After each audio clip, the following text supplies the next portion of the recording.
ಹ್ಮ್ ಈ ಮುಷ್ಟಿಲಿ ಒಂದ್ ಕತೆ ಕೇಳೋ. ಈ ಹೆಬ್ಬೆರಳಿದೆಯಲ್ಲ, ಇದು ಪೇರೆಂಟ್ಸ್ ನ ರೆಪ್ರೆಸೆಂಟ್ ಮಾಡುತ್ತೆ. ಓ, ಈ ತೋರ್ ಬೆರಳು ಸಿಬ್ಲಿಂಗ್ಸ್ ನ ರೆಪ್ರೆಸೆಂಟ್ ಮಾಡುತ್ತೆ. ಸಿಬ್ಲಿಂಗ್ಸ್ ಅಂದ್ರೆ ಅದಾ? ನಿನ್ ತಲೆ ಅಲ್ಲಿಗೆ ಹೋಗುತ್ತೆ ಯಾವಾಗ್ಲೂ. ಸಿಬ್ಲಿಂಗ್ಸ್ ಅಂದ್ರೆ ನಮ್ ಜೊತೆ ಹುಟ್ಟಿದವ್ರಿಗೆ ಹೇಳೋದು. ಓ, ಈ ಮಧ್ಯದ ಬೆರಳು ತನ್ನನ್ನ ರೆಪ್ರೆಸೆಂಟ್ ಮಾಡುತ್ತೆ.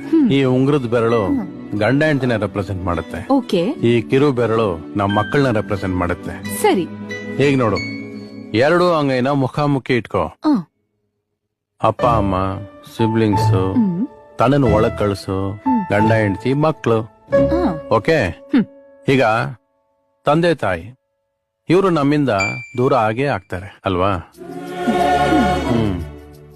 ಸಿಬ್ಲಿಂಗ್ಸ್ ಇವರು ನಮ್ಮನ್ ಬಿಟ್ಟು ದೂರ ಹೋಗ್ತಾರೆ ಅಲ್ವಾ? ನಮ್ಮ ಮಕ್ಕಳು ಮದುವೆ ಮಾಡ್ಕೊಂಡ್ಮೇಲೆ ಇವರು ದೂರ ಹೋಗ್ತಾರೆ ಅಲ್ವಾ? ಹ. ಅದೇ ಈ ಗಂಡ ಹೆಂಡತಿ ಸಂಬಂಧ ಇದೆಯಲ್ಲ,